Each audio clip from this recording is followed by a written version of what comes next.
ଧର୍ମରେ ମୂର୍ତ୍ତି ପୂଜା। ସଂସ୍କୃତ ଭାଷାରେ କଥାଟିଏ ଅଛି, ନ କାର୍ଯ୍ୟଂ କାରଣଂ ବିନା। ଅର୍ଥ ହେଲା କାରଣ ବିନା କାର୍ଯ୍ୟ ନାହିଁ। ମାନବ ସମାଜରେ ଓ ଈଶ୍ୱରୀୟ ସଂସାରରେ ପ୍ରତ୍ୟେକ କାର୍ଯ୍ୟ ପଛରେ କିଛି ନା କିଛି କାରଣ ଅଛି, ନହେଲେ କାର୍ଯ୍ୟ ହୁଅନ୍ତା ନାହିଁ। ଈଶ୍ୱର ମଣିଷକୁ ସୃଷ୍ଟି କରିବା ପଛରେ କାରଣ ହେଲା ମଣିଷ ତାଙ୍କର ଧର୍ମକୁ ମାନିବ, ମାନିକି କାର୍ଯ୍ୟରେ ପାଳିବ। ଆଲ୍ଲାହ କୋରାନରେ କହିଛନ୍ତି, ମୁଁ ମଣିଷକୁ ମୋର ଇବାଦତ ବା ଆରାଧନା କରିବା ପାଇଁ ସୃଷ୍ଟି କରିଅଛି। ମାଟିର ମୂର୍ତ୍ତିରୁ ଜୀବନ୍ୟାସ ଦେଇ ସୃଷ୍ଟି କରିଅଛି। ପ୍ରଥମେ ପୁରୁଷ ମଣିଷ ରୂପରେ ଆଦମ ନାମରେ, ପରେ ସେହି ପୁରୁଷ ମଣିଷର ଦେହରୁ ତାର ଯୋଡ଼ା ବା ହଳ ନାରୀ ମଣିଷକୁ ହୱା ନାମ ଦେଇ ଗଢ଼ିଅଛି। ମାଟିରୁ ନାରୀ ମଣିଷକୁ ସୃଷ୍ଟି ନ କରିବାର କାରଣ ହେଲା, ଆଲ୍ଲାହ ନିଜେ କହିଛନ୍ତି, ମୁଁ ସବୁ କିଛି କରିପାରେ, ସବୁ ପ୍ରକାରେ ମଧ୍ୟ କରିପାରେ। କରିବା ମୋ ପକ୍ଷେ ଅସମ୍ଭବ ନୁହେଁ। ପୁରୁଷ ଓ ନାରୀ ସୃଷ୍ଟି ପଛରେ ରହିଥିବା ବିଭେଦତାଟିରୁ କଥାଟିର ସତ୍ୟତା ପ୍ରତିପନ୍ନ ହୁଏ, ପ୍ରମାଣିତ ହୋଇଯାଉଅଛି ଈଶ୍ୱରଙ୍କ କଥାର। ଶଇତାନ ବା ଇବ୍ଲିସକୁ ନିଆଁରୁ ସୃଷ୍ଟି କରାଇଲେ।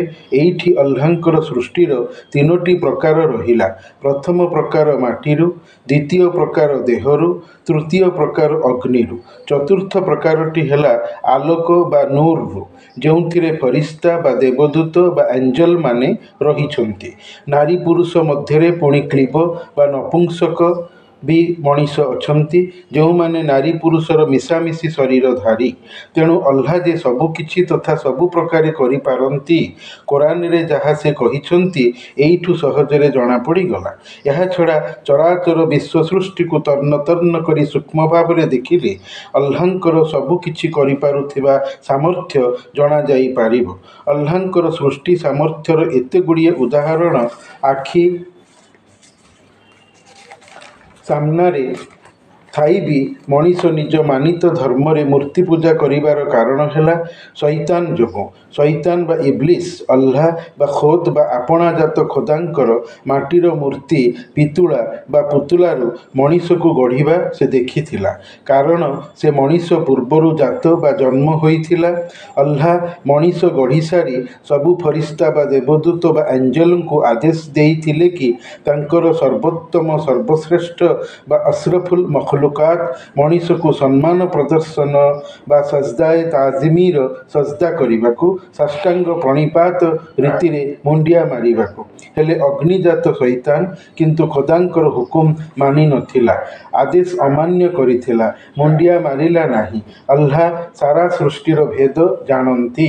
ଶଇତାନ କାହିଁକି ବାସକାରୀ ବସର ମଣିଷକୁ ମୁଣ୍ଡିଆ ମାରିନଥିଲା ସେ ଭଲ କରି ଜାଣନ୍ତି, କାରଣ ସେ ଅନ୍ତର୍ଯ୍ୟାମୀ, ମନର କଥା ଜାଣକାରୀ। ତଥାପି ଶଇତାନର ସ୍ୱୀକାରୋକ୍ତି ବା କନଫେସନକୁ ଜାଣିବାକୁ ଆଗ୍ରହୀ ଥାଇ ଶଇତାନକୁ ପଚାରିଲେ, ଯେବେ ମୁଁ ଫରିସ୍ତାମାନଙ୍କୁ ଆଦେଶ ଦେଲି ସଜଦାଏ ତାଜିମୀ ବଜାୟ ଲାଗି, ତୁ କାହିଁକି ମୁଣ୍ଡିଆ ମାରିବାକାରୀ ହେଲୁ ନାହିଁ?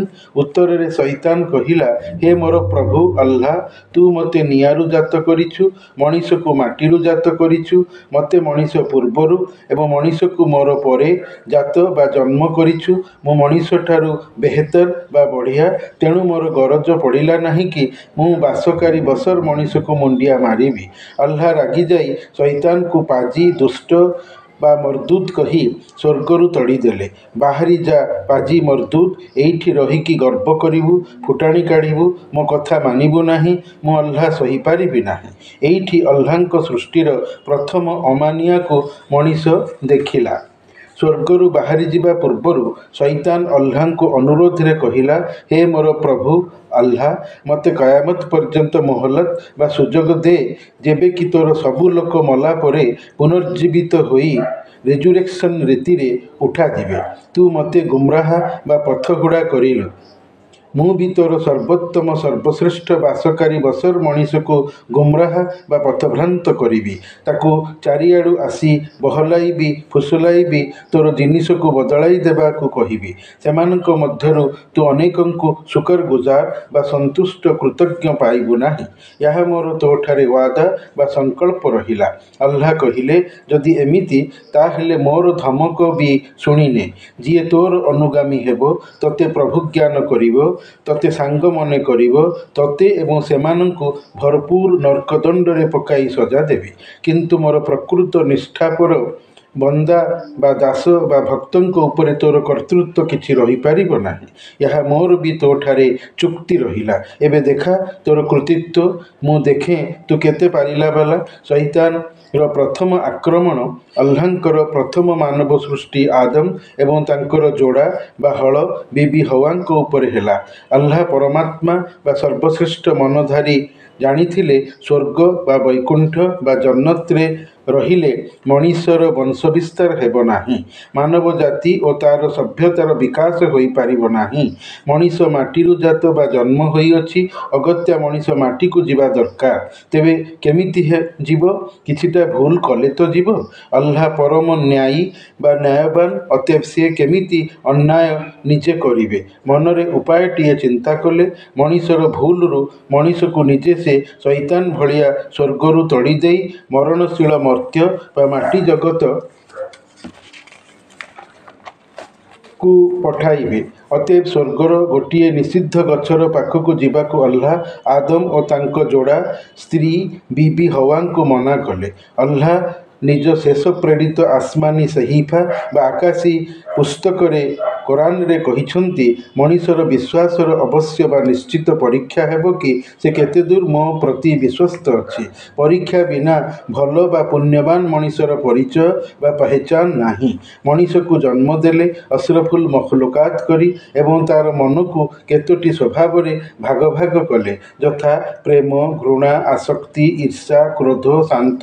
ଏସବୁ ମଣିଷ ସ୍ୱଭାବର ବିବିଧ ପାରିସ୍ଥିତିକ ସତ୍ତା, ଯେଉଁଥିରୁ ମଣିଷକୁ ସଂସାରରେ ଚିହ୍ନାଯାଏ।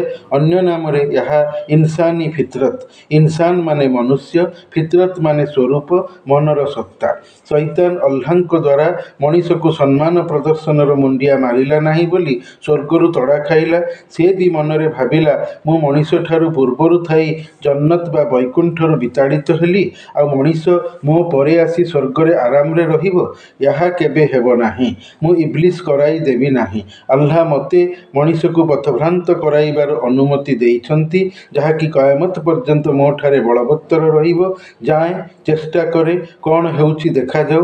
ଏହା ଭାବି ଆଦମ ଏବଂ ହୱା ଦୁହିଁଙ୍କ ନିକଟକୁ ଆସି କହିଲା, ଆଲ୍ଲାହ କାହିଁକି ତୁମକୁ ଏହି ଗଛ ପାଖକୁ ଆସିବାକୁ ମନା କରିଛନ୍ତି ଜାଣିଛ? କାରଣ ତୁମେ ଅମର ହୋଇଯିବ। ଦୁହେଁ ଦୁଇ ଫରିସ୍ତା ହୋଇଯିବ। ଚାଖି ଦିଅ ମ ଗଛ ପାଖକୁ ଆସି ଏହାର ଫଳକୁ। ଶୈତାନ ବାରମ୍ବାର କହିବାରୁ ଦୁହେଁ ଗଛ ପାଖକୁ ଆସି ଫଳ ଚାଖିଦେବାରୁ ଆଲ୍ଲାହଙ୍କର ଗଜବ ବା କ୍ରୋଧର ଶିକାର ହେଲେ। ଆଲ୍ଲାହ ଏପଟେ ମନା କଲେ, ସେପଟେ ଶୈତାନକୁ ମଣିଷ ପଛରେ ଲଗାଇ ଦେଲେ। କ୍ରୋଧର ଫଳଶ୍ରୁତି ଦୈବବାଣୀ ଦେଇ ଆଲ୍ଲାହ କହିଲେ, ମୁଁ ମନା କରିଥିଲି ନା ଦୁହିଁଙ୍କୁ ଗଛ ପାଖକୁ ଯିବାକୁ? ଦୁହେଁ ଗଲ, ଏବେ ଆଉ ସ୍ୱର୍ଗରେ ରହିପାରିବ ନାହିଁ। ଦୁହିଁଙ୍କର ଦେହରୁ ସ୍ୱର୍ଗବସ୍ତ୍ର ଓହ୍ଲାଇ ଦୁହିଁଙ୍କୁ ଲଙ୍ଗଳା କରାଇ ଦେଲେ। ଦୁହେଁ ପରସ୍ପରର ଯୌନାଙ୍ଗ ଦେଖି ଲାଜ ପାଇ ନିଜର ସତର ବା ଲଜ୍ଜାଙ୍ଗ ଲୁଚାଇଥିଲେ। ସ୍ୱର୍ଗ ଗଛର ପତ୍ରରେ ଦେହକୁ ଆବୃତ କରି ଚପାଇ ଦେଇ ଭୂମିକୁ ଯାଅ, ସେଠି ରହିବ, ବଂଶ ବଢ଼ାଇବ, ମାନବ ଜାତିକୁ ବୃଦ୍ଧି ରୀତିରେ ମୋର ଦ୍ୱାରା ସ୍ଥିର କରାଯାଇଥିବା ନିର୍ଦ୍ଦିଷ୍ଟ ସମୟ ଅବଧି ସାରି ମରିଯାଇ ପୁଣି ମୋ ପାଖକୁ ଆସିବ। ମୁଁ ପୁଣି ଥରେ ବଞ୍ଚାଇ ଶରୀର ଓ ମନରେ ତୁମକୁ ତୁମଠାରୁ ନଶ୍ୱର ନଷ୍ଟଶୀଳ ପୂର୍ବ ଜୀବନର କର୍ମର ଟିକିନିକି ହିସାବ ଅନୁଯାୟୀ ସ୍ୱର୍ଗ ନର୍କରେ ଅମର ଅକ୍ଷୟ ଚିରସ୍ଥାୟୀ ଜୀବନରେ ରଖାଇବି। ଥରେ ମୃତ୍ୟୁ ପରେ ତୁମର ଆଉ ଦ୍ୱିତୀୟ ବାର ମରଣ ହେବ ନାହିଁ। ମୋର ଶାନ୍ତିପ୍ରିୟ ତଥା ଶାନ୍ତିପ୍ରାପ୍ତିର ଧର୍ମ ଇସଲାମ ଏକମାତ୍ର ଧର୍ମ। ଆଉ ମୁଁ ଆଲ୍ଲାହ ତୁମର ଜଣେ ମାତ୍ର ଉପାସନା ଯୋଗ୍ୟ ଉପାସ୍ୟ। ମୋ ଛଡ଼ା ଦ୍ୱିତୀୟ ଉପାସ୍ୟ ନାହିଁ। ପୁଣି କୁଆଡ଼େ ମୁହଁ ବୁଲାଇ ଚାଲି ଯାଉଅଛ? ଯେଉଁ ମଣିଷ ମୋର ଆଲ୍ଲାହର କଥାମାନଙ୍କୁ ମାନୁନାହାନ୍ତି, ମୋତେ ଅନ୍ୟମାନଙ୍କ ସହିତ ସମାନ କରାଇ ସମକକ୍ଷ ପୂଜା ଶିର୍କ କରି ମୁଶରିକ ହୋଇଛନ୍ତି, ମୋତେ ଅବିଶ୍ୱାସ କରୁଛନ୍ତି, ସେମାନେ ମଲା ପରେ ମୋ ଦ୍ୱାରା ପୁନର୍ଜୀବିତ ହୋଇ କୟାମତରେ କଠୋର ଯାତନା ଯନ୍ତ୍ରଣାର ଶିକାର ହେବେ। କାଫିର ଓ ମୁଶରିକଙ୍କୁ ମୁଁ ଆଲ୍ଲାହ ଜମାରୁ କ୍ଷମା ଦେବି ନାହିଁ। କୋରାନ ପାଠ ମହମ୍ମଦ ଦେଖନ୍ତୁ। ତେବେ ମଣିଷ ଶୈତାନର ବହକାଇବା ଫୁସୁଲାଇବାରେ ଆସି ଧର୍ମରେ ମୂର୍ତ୍ତି ପୂଜାର ପ୍ରଥା ଚାଲୁ କଲା। କାରଣ ଶୈତାନ ଆଲ୍ଲାହର ମୂର୍ତ୍ତି ବନାଇବାକୁ ଦେଖିଥିଲା, ମୁଣ୍ଡିଆ ମାରିବାରେ ରହିଥିଲା, ମଣିଷକୁ ବାଟହୁଡ଼ାର ସ୍ୱୀକୃତି ପାଇଥିଲା, ଅଗତ୍ୟା ଧର୍ମରେ ମୂର୍ତ୍ତି ଗଢ଼ିବାର ପୂଜାକାରୀ ମଣିଷକୁ କରାଇ ଦେଲା।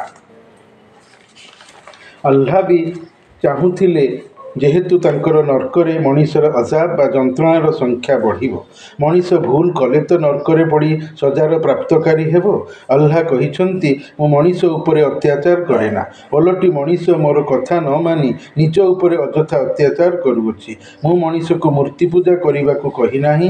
ମଣିଷ ଶୈତାନର ଆକର୍ଷଣରେ ପ୍ରଲୋଭନରେ ପଡ଼ି ନିଜ ଖ୍ୱାହିଶ ବା ମନର ଇଚ୍ଛାକୁ ଖୋଦା ବନାଇ ସେଥିରୁ ଭଳି ଭଳି କି ପିତୁଳା ବା ପୁତୁଲା ବା ପ୍ରତିମା ତିଆରି କରି ସେମାନଙ୍କୁ ନାରୀ ପୁରୁଷରେ ବିଭକ୍ତ କରାଇ ସମକକ୍ଷୀ ପୂଜାରେ ବ୍ୟସ୍ତ ନ୍ୟସ୍ତ ନିଯୁକ୍ତ ଅଛି।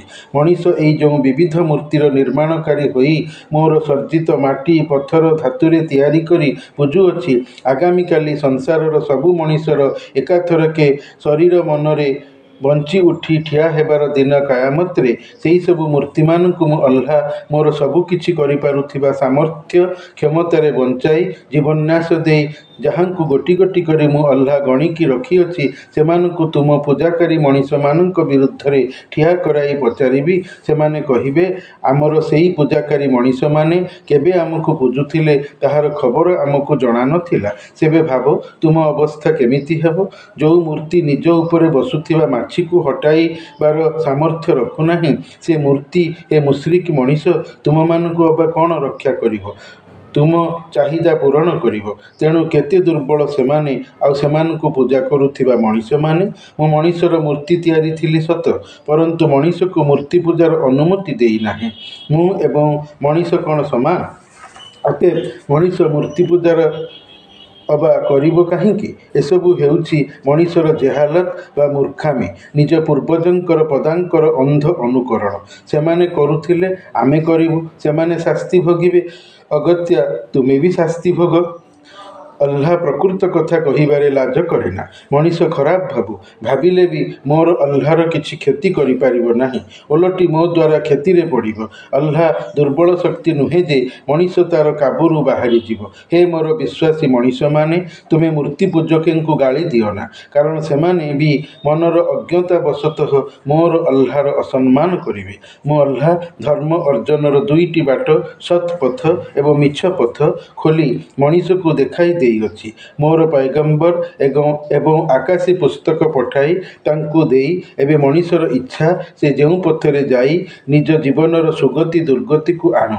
ସୁତରାଂ ହେ ମୋର ପୈଗମ୍ବର, ତୁମେ ମଣିଷକୁ ବାଧ୍ୟ କରନା, ଜୋର ଜବରଦସ୍ତି କରନା ମୋର ସବୁଦିନିଆ ରହିବାର ସନାତନ ଧର୍ମର ଏକେଶ୍ୱରକୁ ଗ୍ରହଣ କରିବାକୁ। ଯେଉଁ ମଣିଷ ଆଲ୍ଲାହର ଧମକକୁ ପ୍ରକୃତରେ ଡରୁଥିବ, ସେ ଆପଣା ଛାଏଁ ମୋର ପ୍ରବର୍ତ୍ତିତ ଧର୍ମକୁ କାୟ ମନ ବାକ୍ୟରେ ଗ୍ରହଣ କରି ଆଲ୍ଲାହର ଭକ୍ତ ମୁସଲମାନ ହେବ। ନହେଲେ ମଲା ପରେ ଚିର ନର୍କ ଯନ୍ତ୍ରଣା ପାଇବ। ଏହା ମନୁଷ୍ୟର ଧର୍ମ ଧାରଣ ବା ଧରି ରଖିବାର ଖୋଲା କଥା। ହେ ମଣିଷ, ତୁ ତୋର ନିଜ ଜୀବନ ପାଇଁ କେବଳ ଦାୟୀ, ଅନ୍ୟର ଜୀବନ ପାଇଁ ନୁହେଁ। ତେଣୁ ଯଦି ମରିବୁ ତେବେ ମୁସଲମାନ ହୋଇ ମର, ନେଜାତ ବା ମୁକ୍ତି ପାଇବୁ ନର୍କ ଯନ୍ତ୍ରଣାରୁ। ମଣିଷ କହୁଛି ମଲା ପରେ ପୁଣି ଥରେ ବଞ୍ଚି ଉଠିବା ଏକ ମିଛ କଥା। କ'ଣ କୁହୁକ ହୋଇଛି ଯେ ସତ ହେବ? ମୁଁ ଆଲ୍ଲାହ ଏଭଳି କଥା କହୁଥିବା ମଣିଷକୁ କହୁଛି କି କ'ଣ ଏଭଳି ମଣିଷ ମୋ ସହିତ କିଛି ଚୁକ୍ତି କରିଛି? ନତୁବା ମୁଁ ଆଲ୍ଲାହ ନିୟମ କଲାବେଳେ ମଣିଷ ମୋ ପାଖରେ ଉପସ୍ଥିତ ଥିଲା? ହଉ କହୁଥାଉ, ଯେବେ ସଜା ଭୋଗିବ ବଳେ ଜାଣିଯିବ। ଆଉ ନଶ୍ୱର ଦୁନିଆକୁ ଫେରିବ ନାହିଁ ଯେ ସୁଧୁରିବ, ପୈଗମ୍ବରଙ୍କ ଗୋଲାମ ହେବ। ଏ ମଣିଷ, ନାଦାନ ନାବନ ଅର୍ଥାତ୍ ଅଜ୍ଞ ମୂଢ଼ ହୁଅ ନା। ଟିକେ ବିଚାର କର, କ'ଣ ଅନ୍ଧ ଏବଂ ଆଖିବାଲା ସମାନ? ମାଲିକ ଏବଂ ଭୃତ୍ୟ କ'ଣ ସମାନ? କ'ଣ ଏକେଶ୍ୱର ଆଲ୍ଲାହ ଭଲ, ନା ତାର ସାଥୀ ସମକକ୍ଷୀ ଶରୀକ? ମୋର ଧର୍ମକୁ ମାନିବେ ସେଇମାନେ ଯେଉଁମାନେ ବୁଦ୍ଧିମାନ, ବିବେକୀ ଏବଂ ଚିନ୍ତାଶୀଳ। ମୋର କଥା ତାଙ୍କ ମନରେ କିଛି ପ୍ରତିକ୍ରିୟା ସୃଷ୍ଟି କରିବ।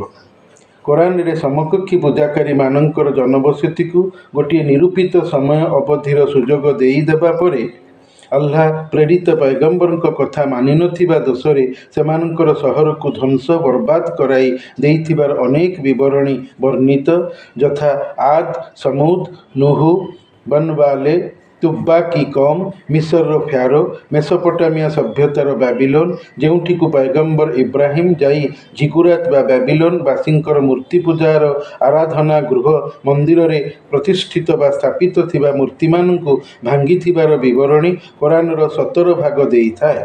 अल्लाह पुणी द्वाही देइकी कहिछंती, जदि मोहम्मद कुरान विषय रे गोटिए कथा निज आडु मन गढ़ी की कपलकल्पित रीति रे कहिथांते तो सेइठी सांगे सांगे मु अल्लाह मोहम्मदंकर बेककु काटी देइथांती। अल्लाह मिछ कहू नाही, मनीष कुरान को मानि न पारे, हेले धर्म रे मूर्ति पूजा करुना, नहले सजार प्राप्तकारी होइजिवो। मूर्ति पूजार धारा शैतानर प्ररोचना रे मनीष ठारे रही आसीअछि, जहाकी एक प्राग ऐतिहासिक कथा आज पर्यंत बलवत्तर भी अच्छी। छांदसिक कवि राधामोहन गड़नायक तांको रचित सृष्टिर अपमान नामक कवितारे कहिसंती, भगवान भगवान केउं देशे बसी देखुअछ आजी सृष्टिर अपमान, निज रूपदाने मुग्ध पराणे विश्व भुवन भूमि, जीव जगतर सृष्टि उपरे गढ़िछ जाहाकु तुमे। प्रियतम तुम सृष्टि सेई जे श्रेष्ठ मनीष जाति, अंध पराए छंद हजाई खोजुछि नरक साथी।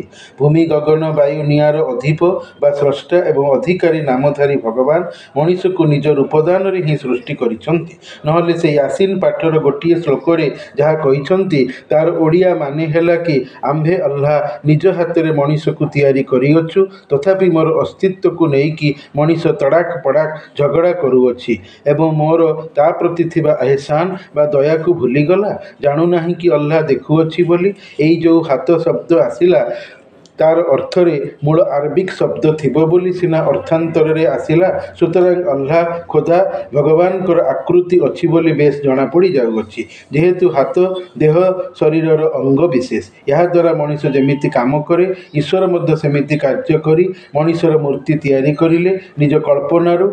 आउ ईश्वर अल्लाहंकर कल्पना केते बिफिटिंग बा सठिक। मनीषर अंगरे जोठी जहा जेमिति रहिबा कथा ठीक सेमिति थाई मनीष अंग केते सुंदर न दिसुछि। समकक्षकारी मनीष तार धार्मिक परिपालन रे जो मूर्ति मानकु तैयारी करिअछि सेमानकु जेमिति रूप आकार देइअछि सेतिर स्पष्ट प्रतिपन्न हुए जना जाई था कि मनीष निज रूप दान रे ही निजर मिछ आराध्य मूर्ति प्रतिमा मानकु तैयारी अछि। मनीष देखिकी साधारणतः करे न देखिले करि परिबो नाही। आग उदाहरण थिले तो जाई काम अनुजाई हेबो ना।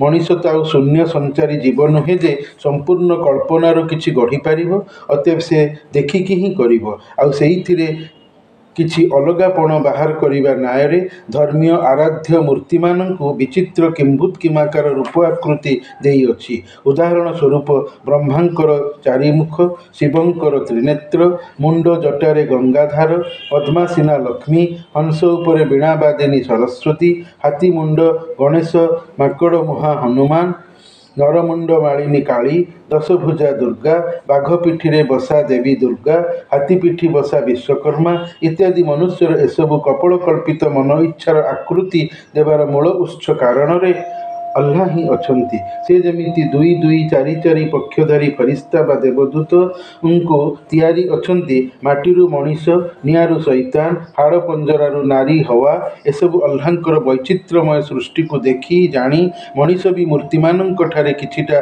विशेषत्व देवा पाई भगवानकर सर्वशक्तिमान सामर्थ्य रे आकृष्ट होई मूर्तिमान को अजब करी निज जीवन रे गजब बा खोदांकर क्रोध को डाकरा देइअछि, आमंत्रित करिछि। मला परे जहा मनीष ठारे ताहा कार्यकारी हेबो। जादू विद्या को शैतानी विद्यार आरोप बा दोष देइछंती। निजे हारुत एवं मारुत को दुई फरिश्ता देवदूत एंजल को बेबीलोन शहर को एई विद्यार प्रचार प्रसारर उद्देश्य रखी मनीष को सेतिरे आकर्षित कराए नरकदंडर भय देखाई अल्लाह जेमिति चाहिछंती धर्म रे चमत्कारिता देखाइबाकू तांकरी मनोसिज कल्पनारू जात मनीष भी अल्लाहंक सहित टक्कर दे जादू विद्यारे पारंगम हुए मारुत को मार्दुक नाम तंत्र विद्यार मिछ देवतार पूजा, ख्रीष्टियान मानकर क्रूशबिद्ध जीशु मूर्ति और तांको माता मेरी को मूर्ति रूपे पूजारे धर्मर पितुला पूजार अपर काम और उदाहरण रही अछि।